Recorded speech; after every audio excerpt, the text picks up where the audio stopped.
Hello, everyone, and welcome back to the Big Bros Podcast, episode number 5. Episode number 5. How good. We've made it to 5. Lovely. I'm so excited. I know, mate. Like, just chill. No, I'm joking. It's amazing that we've got into episode 5.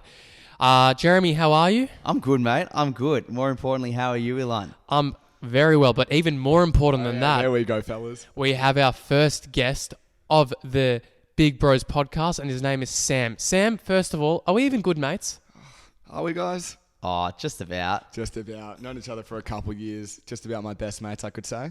Oh, I can only share the same sentiment, Sam. It's been a pleasure getting to know you as the young man that you are over the last few years. But we wanted to get you on for the Big Bros Podcast for one big reason, and that's because you are an entrepreneur. You are one of the co-founders of Blitz Bar. Can you please tell our lovely listeners what Blitz Bar is and what you have achieved in the last few years? Definitely. So number one, guys, what an honour. I appreciate being the inaugural. But yeah, a bit about myself. I'm Sam Vilshansky, as you know, Ilan basically said. I'm one of the co-founders along with Brendan Efron and Jordan Glick of the Blitz Bar in Malvern. And yeah, just a bit about our entrepreneurship. We've been starting this for about 2.5 years now at the start of COVID. So it's actually been 3 years really. And, you know, we're at the stage where we've opened up about 4.5 weeks ago, and it has just been incredibly overwhelming, and just the response has been unbelievable. Awesome. And Blitz Bar is a DIY acai and smoothie place? Correct. So our main product, everyone's been going crazy over TikTok and all that sort of stuff, is a DIY acai. And it's just been incredible. We also do smoothies, do-it-yourself smoothies as well. Yep. Really, really good coffee. Unbelievable coffee. And also a couple lunch options such as salads, you know, got a couple nibs and knobs. Brilliant. What do you think it is of the DIY aspect that is just attracting everyone to it? And do you think that's the way forward for a lot of the food businesses in the food industry and all industries in general? It's something about DIY, isn't it? People just love it, don't they? Yeah. They just love it. And it's actually funny enough, that's how we thought of the idea. We thought of the number one chain in the world being Subway. A lot of people think it's Macca's, it's Subway.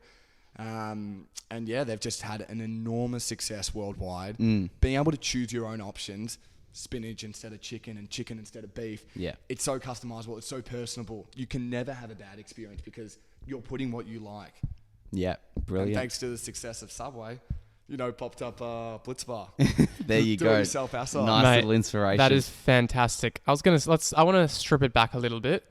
You're a very smart individual. I can, you know, confidently say that. But I want to know what Sam was like in his most formative years. Think late adolescence, early adulthood. I think that's when you and I actually became good mates. I always could sense that you were an entrepreneur at heart. But I want to know what kind of challenges you faced, what your formative years were like. Did you have any mentors when you were younger to kind of bring this entrepreneurial side of you out? Yeah, for sure. Great question. Absolutely great question. Yeah, so basically ever since I've been so young, you know, my dad's been a great mentor to me. Seriously, he's just been phenomenal. He came from Soviet Russia, grew up with absolutely nothing. And just for the listeners out there, Soviet Russia, you weren't legally able to own a business. So him coming to Australia and kind of building that family and that structure, you know, really solidified that, hey, he can own an accounting firm. He can run it. He can do it successfully. He can get his own clientele. And, you know, at the end of the day, he can make a good living off of it. So I feel through his mentorship and through his hardship, I've really been able to build off those bricks. Wow. And kind of realize, hey, like, I can make something for myself and not have to work for someone else. But yeah, just being young, I was always into the entrepreneurship, like always trying to hustle, trying to make something of myself. And I feel like it went, I know we didn't go to the same schools, but we were all mates throughout those high school years. And I remember you were very invested in like even making money off shoes or footy cards or things like that. So would you say that it's this whole desire to be an entrepreneur kind of started from those early years in high school? 100%. Back in year 9, I had a bit of a funny business selling iPhone cases. There you go. It's known today as a bit of a name, but yeah, I used to genuinely import, you know, phone cases from China, message suppliers and resell them off eBay. And it was a pretty funny business, but it worked out. Yeah. It sounds like you've got that intrinsic desire for entrepreneurship, which is a very, very kind of, not everyone has that. And if you do have it, it's amazing if you can kind of capitalize off it. And I feel like you've done that. So We've got a few questions here. Some of them might be a little bit hard hitting, but I think they're important questions, and some of your answers I think will be of great value to our listeners. So one of the first things I'm going to say, and this is going to be a very daunting statistic, but according to Inline Partners, 60% of businesses will fail in the first 3 years. And of those that fail, only 50% of them actually are profitable. Given this is a very daunting stat, and it can make a lot of people shy away from actually becoming entrepreneurs and starting a business, how did, like, when developing your own business, how did you think that Blitz Bar would not just be another statistic? Well, this is the way I like to put in business, right? We've got a population of 7, creeping up to 8 billion people. Every day, seriously, every day, people think of new business ideas, right? You look at a cup, for instance, and you think, oh, that could have a nice edge in it, or maybe that's not as comfortable. That's a business idea in itself. You actualizing it is where 99% of the population can't, formulate into a business. So for me, the big thing is risk. And that's why people don't want to open up a business, is because they don't want to put risk, time, money, effort. And yeah, looking at these stats, they're definitely right. I think it's in Australia, it's like 95% of small businesses will fail within the first year. It's a very, very daunting stat, but you able to kind of put that risk at hand and be like, I'm going to give it a crack. Otherwise, it's going to be, I'm going to work in an accounting firm, or I'm going to work at Coles, or whatever it is. Yeah, so 95% of small businesses fails within the first year, and it is a daunting fact. It is bloody scary, and it's hard to overcome that. But you taking that risk can have tremendous, outcomes. You could be successful, you could not be successful, you could be at the middle ground, you could be at the middle between high ground. And for me, I felt that it was worth the risk, especially with the sort of model that we're doing. I didn't want to just open up another acai bar, because you got all the competitors. You got Green Cup, you got Lovable, you got Oakberry, one of the biggest acai producers and, storefronts in the world. But we know we needed to have some sort of edge in order to develop the idea and kind of get customers. And I guess that's what we did. And amazing. So you do talk about that risk a lot, and obviously that would play on a lot of people's minds when they do want to open up something, or not even open up something, but just venture out and be different and do something new. What was the step that you and Jordan and Brandon took to be like, fuck it, let's overcome that risk and actually put ourselves out there and do it? Because it would have been bloody scary. It was so scary. It was unbelievably scary, seriously. And I remember the first time I told all my mates, like you guys, I was actually scared. I was really scared, because knowing that I'm going to cop, a bit of adversity to opening up an acai bar, 3 boys, you know what I mean? Like, it's a bit funny. It is a highly dominated industry by females. Yeah. Girls just love acai, and it's a great product. I'm starting to love acai, which is a funny one. But it was never thought you would. Did you ever really have an interest in acai before opening it? I'll tell you a bit of a fun fact, guys. Never had an acai bowl before the opening of Blitz Bar. No kidding. I had one bowl from Green Cup, seriously, in about 2021. So we actually developed the idea at the start of 2020. Yeah. Had one bowl from Green Cup. But you would have tried your own acai berries in the testing phases and all that. Yeah, sort of thing. you had a spoon here, but we mainly just left that up to a group of people to basically decipher. Acai experts, a couple of our girlfriends and a couple of our mates that kind of got together and be like, okay, I prefer that one over this one and this one over that one. But seriously, I had one acai bowl before opening Blitz Bar. And then even after opening Blitz Bar, it took me 15 days to make a bowl from our store. Well, it's a good problem to have, because it just shows how busy you are, right? So seriously. One thing I also wanted to ask you about, which Ilan and I touched on a couple of weeks ago, we actually spoke about it back in episode 1, was imposter syndrome. The feeling like you're a fraud, you're potentially not worthy of achieving something, or being that person who is achieving something grand in that moment. Did you or the others involved with Blitz Bar ever feel like you were an imposter, or you are an imposter to this industry? 100%. I mean, on face value, I just said it out in words. I've never had an acai bowl. I had one acai bowl from Green Cup, one of the biggest competitors. And I knew as soon as people were going to find out, they were genuinely going to be like, what's going on here? 3 22-year-old boys. Just put that in perspective. 22-year-old boys, 3 of us, going out and making acai bowls and kind of taking a twist on, what's already big and trying to make it bigger. Yeah. It was really, really scary. and we faced a lot of adversity being young, trying to simple things like trying to sign a lease. Couldn't do it. Couldn't do it. We Just because you had doubters? We had doubters, but more so we were 22, never had a business before, never signed a lease before. So imagine, going to a real estate agent being like, hey, we're 22, we want to take on a 5-year lease. They need to trust that you're going to pay your bills in time, that you're going to be a good tenant, and hopefully you're going to be a long-term tenant.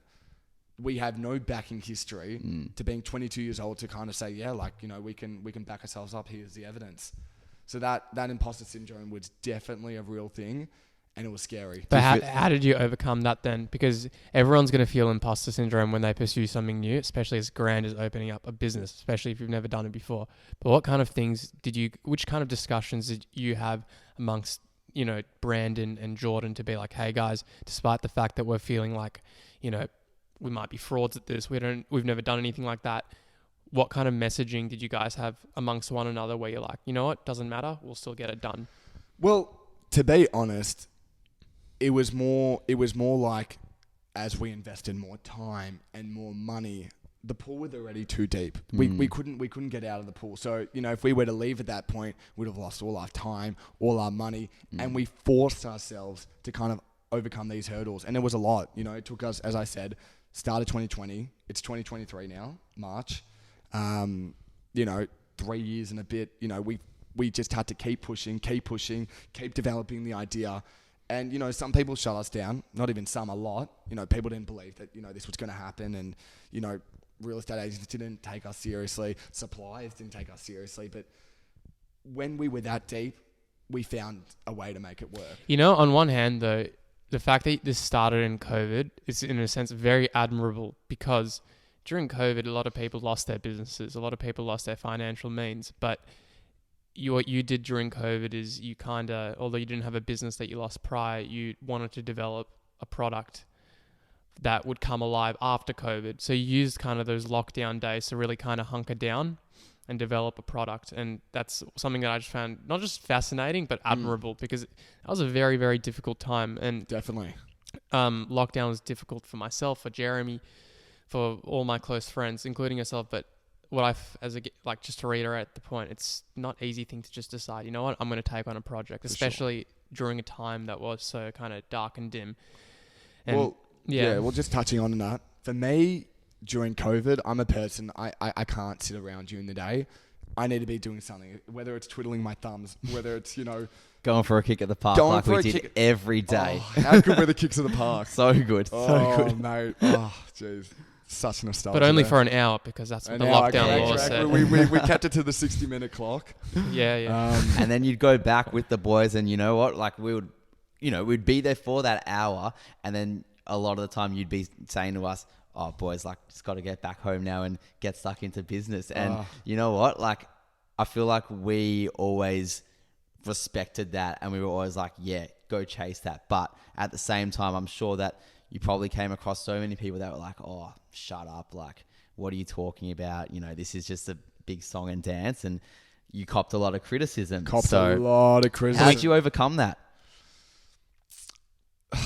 It's a hard one. It's a hard one because I try to be a person that doesn't really look too much into what other people are thinking. But at the end of the day, we're humans, right? We all do. You're a psychologist. I'm studying psychology. Studying psychology. I'm definitely, just for the listeners, I'm not a psychologist. I'm studying psychology. Yeah. Go on, my friend. But no, I take a lot of advice off Ilan. I like to treat him as my psychologist. He's great. He's actually helped me a lot. I'm not a psychologist. He is not a psychologist, but he has helped me a lot through the journey. But for me, it's like at the end of the day, people can say on face value, I don't really listen to what other people say, but I have emotions. I care. I get upset. I go home, There were tears. There were hard days. There were hard days. We've heard some crazy phone calls, and you know what? It's that sense of vulnerability like we spoke about a couple of weeks ago that actually brings out that deeper friendship and trust in the people around you. And I feel like that's also a mainstay of the connection that, you, Brandon, and Jordan have. For sure. Developed, especially over those dark times over the past couple of years. To kind of mask a lot of the criticism, I had a really good bunch of people. Not to name a couple. Ilan into us. No, but I had a really good bunch of like good mates, and they were just supportive the whole time. Obviously, I had my dad, I had my mum, I had my cousins, I had my uncles, I had my aunties, and you know, it was just incredible to see how supportive they were. You know, it was a lot of days of working 8 to 13, 14 hours and just developing the idea, and being able to finish that day and meet up with people like Ilan and Jeremy and my other close friends. It allowed me to clock out and kind of gave me confidence that, you know, they believed in what I was doing, and, you know, just moving forward, it was just a great experience with the people I had. Yeah, I think that's a really nice point, which can be transferable across any job, any industry, even if you're just at uni, is focusing on something of importance to you during the day, but then having that getaway or that ability to clock off from business, not talk about business, not talk about uni, not talk about whatever it might be in your life with those people around you that, you know, you can feel that sense of they can just give me that little bit of fresh air away from something that's been so flooded around me recently. So, but just building on that, so many people like seriously suffer from that, where they're not able to clock out, where they're just fixated to business, because it's a whirlwind where you do it every single day. You spend more time at your work than you do with your family or your girlfriend or your brother or your sister. And it's such a hard thing to be able to like say, okay, that's done for today. 5 p.m. I clock off. Yeah. And then I go home and I'm not thinking about that anymore. But especially with social media and TikTok and likes and views and reactions. So how do you actually overcome that and tell yourself, all right, I'm clocking off? Like, are you setting timers? Are you setting restrictions for yourself? Or is it just like what we've spoken about? You want me to be honest? Go on. So after hours, I'm finding it really hard to clock out actually. And a lot of you boys actually know that, because we're working just ridiculous hours at the moment, and we're on social media. We're on our Instagram, our TikTok, you know, we've got a LinkedIn page these days, you know, promoting it a bit through there. It's become a bit of an addiction, unfortunately, where I just want to refresh likes and views and all that sort of stuff. But I'm trying. It might be an unpopular thought, but a lot of people will say, you know, it's very important to keep a balance. And I agree, you should keep a balance. But as Jeremy's just said, it's incredibly difficult to clock off. And sometimes you need to not have a balance at the start when you're opening up a business, because you need to sacrifice a bit of your sleep, sacrifice a bit of your time in order to make sure that foundation is rock solid, so that when it does become solidified, you have the luxury of taking a step back, still having the foot on the gas, but delegating a little bit more. How are you kind of navigating that? Well, I think, great question, by the way. I think the beauty of the question that you're asking is that we're 22 years old. We have so much energy, so much to give, so much love to give really for our business and our customers and our staff and that sort of stuff. So really, I completely agree. Our plan is for the first couple months to kind of go all out, lose a bit of that social aspect. Unfortunately, you know, the mental health might, you know, deteriorate a bit over the, you know, the next couple months. But, you know, after that. Why do you think it'll deteriorate? Losing sleep. The social life is on a downwards trend, unfortunately. 'Cause we just don't have time for it. We're trying to navigate as best as possible, but at the end of the day, this is a baby right now.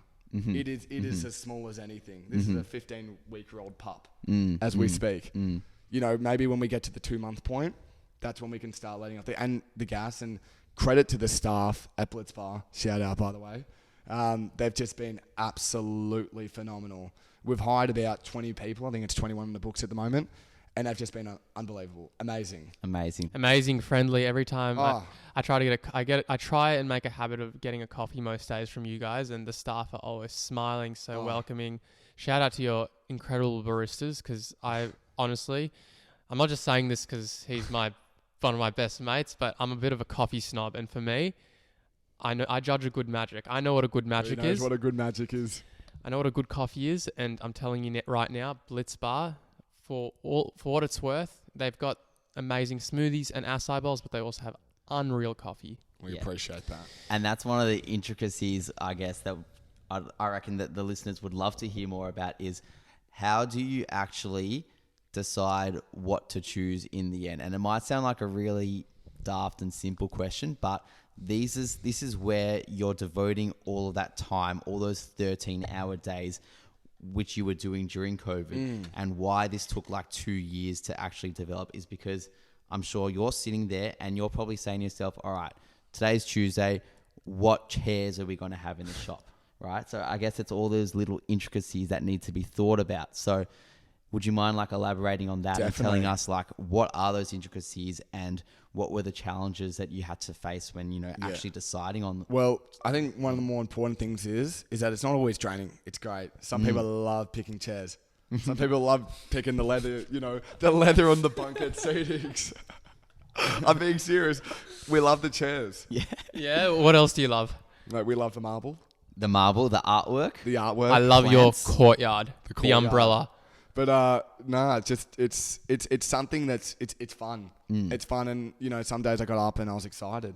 I thought, you know, we could pick the chairs out today. We don't just have one chair. Sam, I think you're going crazy. You mentioned the lack of sleep. I think it's getting to you. But nah, look, honestly, like it's such a huge, I feel like, identity shift becoming an entrepreneur, especially at such a young age. And given that you've been working on this for 2 to 3 years, you haven't really told many people. You would have told only like your good friends. Obviously, there's people, acquaintances. Do you find that now that, you know, Blitz Bar is going off, people are, you know, it's getting huge amount of status. Do you find that people are treating you differently? And if so, in a better way, in a worse way? Well, I guess in the sense that I'm pretty local to where I live, right? Now I have a lot of friends and, you know, a lot of friends that live locally, that sort of stuff. And obviously there's a greater community of that local community. So just naturally a lot more people. You're going to have an influx of people that you know, that you're good friends with, that you kind of know of and you know, a couple more acquaintances. So, I mean, in terms of awareness, definitely, you know, you get people in, they know you're the boss. It's exciting. Do they though? Do they always know you're the boss, or do they ever ask you, can I please speak to the manager? It's happened a couple of times where like, I need to have a word with the boss. I'm like, speaking. It's a bit of a funny one. But no, more just building on the point. I mean, just in terms of who I already know, naturally you're going to get more attention because, you know, the people are aware, you know, I post on my socials, that sort of stuff, that, you know, we are the co-founders. We do run, you know, Blitz Bar.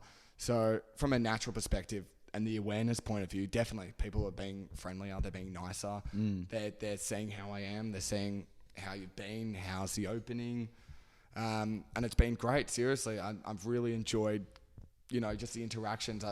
I think socially I've become a lot more adaptable and moldable to kind of people and how their day's going, how their morning's going, you know, what they've been doing, how's uni. Just more of a person, hey? A people person, definitely. Lovely. Sticking myself on the point of sales a bit, you know. Yeah. You definitely... It's where you can make some good chat. You make some great chats. But you're also doing it because you're definitely just a people-oriented person. You're not just doing it because you potentially might be in their good books. I know you... Definitely. I know you as a person that is very interested by like what other people have to say, what's going on with them. You're definitely an extrovert more than an introvert. At least that's how I've kind of noticed with you. Would you agree? Definitely. I'm laughing because putting Sam and introvert in the same sentence, it doesn't work out. It just doesn't work out. No, like just for me, I love, and everyone knows this about me, I love being happy. I love it. I love putting a smile on people's faces. Look at Jeremy's. Oh, can't laugh enough, mine. Well, who loves being sad? Yeah, no, well, the thing is, for me, I've always thought that there's never a reason to like not be happy. Obviously, shit's going to happen. You know, you're going to have some bad days. But, you know, it's not worth it at the end of the day. I've got so many years to live. I'm 22. I'm young. Hopefully, I live till at least 4 times my current age. So I just got a lot of love to give. Yeah. And I love just generating that conversation with maybe people I'm not as close with. Some people that I'm a bit closer with. And obviously, my best mate. So it's something I've definitely noticed. But it's definitely been in a positive light, which has been unbelievable. That's huge, mate. It's beautiful. And honestly, another thing I wanted to kind of touch on is a lot of times it doesn't really matter if you're an entrepreneur, but you're taking a big decision in life. They say, well, I'm not ready yet. It's way too early.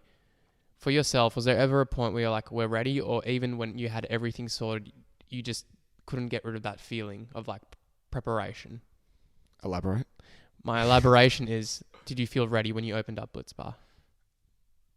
Short answer, no, we didn't. But I think that's just because we were nervous. A lot of people were chattering about it. A lot of people knew about it, and we had a lot of people to impress. You know, this has been a really long project, almost too long. You know, to open up a cafe, it should never take 3 years, but it took us 3 years. It was our first time. We learned so much. But yeah, no, definitely. When we opened, we were not ready. It was a bit of a rush process in the end, and we made it work. And it's through that pressure and through that fear that you can't escape it, because the door's already open, where you force yourself to learn the most. You just got to jump into that deep water, don't you? Put that cold shower water on and just get under it, because you're never going to be ready, are 100%. you? If you're 100%. standing in that shower and the hot water's coming down and you have to force yourself to say, go on, turn it to cold, you're not going to do it. You're not going to do it. You have to start it on the cold and just get in. No, it's and I feel like it works the same with opening a business here. Yeah, no, 100%. 100%. So we kind of jumped in the deep end. We made so many mistakes the first week or two. Somehow it ran pretty smoothly, the operations, but mate, was I running around like a donkey through the shop. I was instructing people to do this and that, and things were, just not going to plan, but we made it work. We're 4.5 weeks in, and we've never felt better about it. And what do you reckon that's done for your levels of confidence? As I said, just even being something so small, like being on the point of sales, generating a conversation with people I have absolutely no idea who they are. It has just been phenomenal. Like I'd wish it upon the best people I know. It's been so great. And confidence wise, like I sometimes walk into Coles and it's becoming that much of a habit, and I'd just be like to a random person, hey, how you going? And I'm like, where did that come from? Yeah, because it's new in a way, Yeah. because you're just used to being in that environment now where you are generating that conversation. And I think putting yourself amongst other people will therefore allow you to be a bit confident. And it's not confidence from like a cocky perspective. Oh, for sure, yeah. It's the confidence of just like, say hello to someone. Say, how are you? Like, what is the worst thing that can happen? Seriously. Nothing. You're going to make their day probably. Out of, I don't know, theoretically, 15,000 interactions I've had over the last 4.5 weeks. Yeah. I couldn't say I've had one negative one. Not everyone's going to be happy chappy every day, but you're asking how someone is, how their morning going, or, hope you have a nice day. That little bit of effort can put someone from here to there. Yeah, which is such a big theme to keep going in the hospitality industry. 100%, 100%. So, Sam, you just touched on before how you find like people should just step outside their comfort zone. You're that 17-year-old, 16-year-old in school. You've got those massive aspirations to chase that dream and actualize that dream. What advice would you give to that young, bubbling, bright-eyed, bushy-tailed entrepreneur that wants to just take that leap forward and go bang? Well, just to start it off, more than anything, what country are we in? Aussie, mate. Aussie, Bloody mate. Australia. We are in bloody Australia. We have got more opportunity than, seriously, 99% of the countries out there. We live in a very economic, prosperous, country, let alone city, Melbourne, where we're all based in. And you have that opportunity at your fingertips. You have the internet, you have a phone, you have a laptop. Do some research and don't be scared about putting, your words or your thoughts to action. The worst that can happen is you don't succeed, but from that loss of success, you'll learn so much. And I knew going into this business, there was a tremendous amount of risk. I knew it could have flopped it, and it still might flop. I'm not 100% sure, but we're only 4.5 weeks in. But that fear of failing is why 99% of businesses aren't done. At the end of the day, Blitz Bar isn't a genius idea. It's Yoshi and Subway meets acai. And we executed it right. We took a long time to develop it. But it's a risk that kills people and why people aren't able to actualize it. So for me, it's more like go out, do something, give it a try. If you don't want to go crazy on the money side, you don't have money, try and do something low budget and work yourself up. Not everything needs to be on such a grand scale. I think that's a good piece of advice, because sometimes people might feel like, I don't have the money, I don't have the funds, I'm limited in some sort of way to actualize my goal. But like you said, I think that's a really nice point to start small, do what's in your control, get the experience of what it feels like to be a business person, and then build yourself up. And additionally, speaking of what is in your control is the way we market ourselves nowadays. And Blitz Bar does an excellent job of marketing themselves through things like TikTok. The amount of times I've scrolled on my For You page and it just, Blitz Bar is there. It's getting millions of views, hundreds and thousands of views, to the point where you got places like Broadsheet promoting you. Tell us a little bit about kind of your marketing campaigns and just the social media landscape of Blitz Bar. So I'll put it this way. We opened up we expected a lot of our friends and family to come support us, and they did, which was fantastic. Luckily, one of those friends, you know, has somewhat of a following on TikTok. She posted us, got 40,000 views. We were astounded. We were all going crazy in the back. At the end of the day, we couldn't believe it. I was crying of laughter. Like, it was just something so phenomenal that 40,000 individuals, you know, was just crazy. That is 40% of the MCG. Yeah. Wow. 40% like that. Of a granny. Yeah. 40%. So for us, that was just tremendous. And from there, really, it just popped up from one person to another, to another, to another. And then we got about 2-3 weeks in. Yeah. We had this random girl that we've never met before, never heard of before, post a video. I think it's now at 1.9 million views. Wow. And we'll link that TikTok video as well in the... That's a lot of MCGs. That's a lot of MCGs. That's a lot of Full House Ed Sheeran concerts. Is that 19 MCGs I hear? Oh, that's just that's insane. But it just demonstrates that, you know, social media can be used to your advantage. Do you think that more companies and businesses, especially small businesses, should utilize things like TikTok? Well, yeah, TikTok is just an incredible platform. It is incredibly engaging because of the short videos, generally speaking. You know, the music that's trending and just a young audience that you're going to appeal to, especially in our, you know, sort of demographic appeal. That's exactly who we're aiming for. You know, we're aiming, you know, girls and guys, you know, that are between, you know, 12 and 30 years old, really. And that's exactly what it hit. It just hit on the nail and it did it well. And, you know, it just flooded through that weekend. And we were just, to say we were overwhelmed was just, oh. You know what's insane though? I remember being at Blitz Bar like maybe a week after it had opened. It's packed. And I'm sitting with you outside and you're like to me, I think we were actually it was all us three. It was. We were getting a smoothie and I was like to you, how are you feeling? And for a brief second, you're like, I just want it to stop just for 5 minutes. And I had to slap you and say, you're going to regret saying that because if you obviously lose business, you won't be too happy. But it just shows that despite all the demand that you were getting, it obviously overwhelmed you, but at the same time, it was just so intense and so quickly.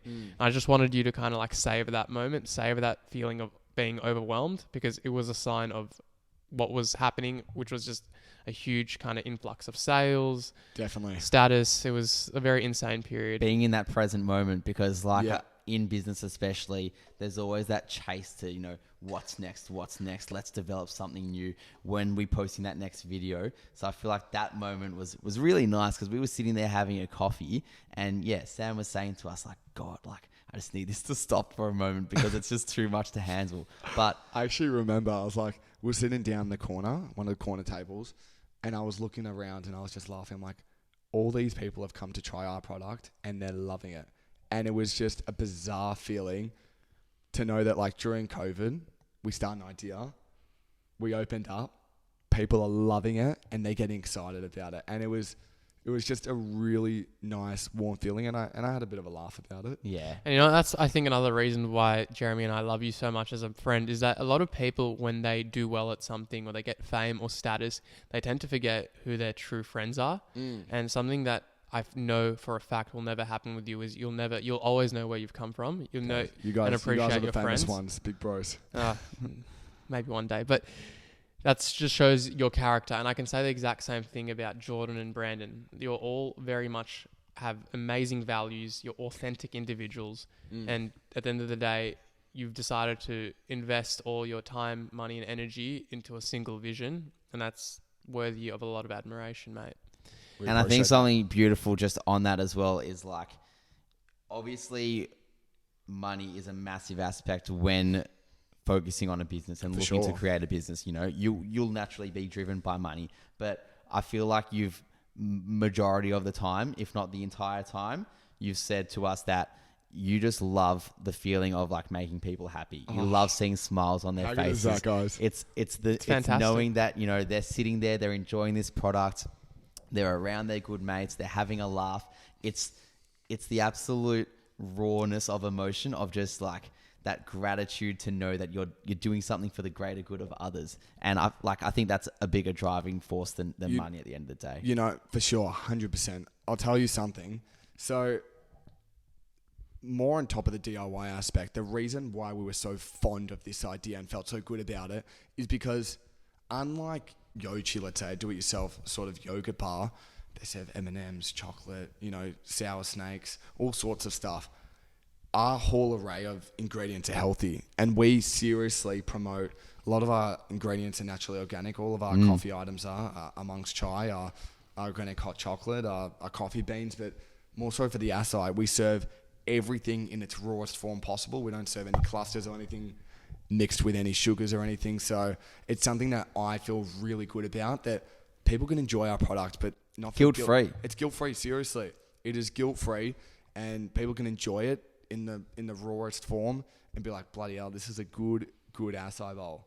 Brilliant. I Mate, love it. I've got to ask you, do you think you'll ever extend your hours? And because what about acai in the evening? It's definitely been a topic of conversation. We've had a bit of an overwhelming response in terms of night hours because we've realised it's not just a breakfast option anymore. It's not just an early lunch option. People love it at 7 a.m, but they also love it at 7 p.m. Yeah. Can have it as a nice little dessert. That is guilt-free again. It's guilt-free, exactly. As long as you don't just s'more it with peanut butter, but even then, You know it's what? so I'm good. not judging any peanut butter ratio. Oh, the goodness. The PB goodness. We love it. Mate, before we clock off, can you tell our lovely listeners where they can find you? Social media, address, all that good stuff. For sure. So we have a couple social media platforms. We got our Instagram, which is at Blitz Bar AU. Then we got our TikTok, which is at Blitz Bar. And we also have a website, blitzbar.com.au. So come check us out. Come in for a good acai. And your address, mate. Most important part. The Where's address. 183 Glenferrie Road in Malvern, 3144.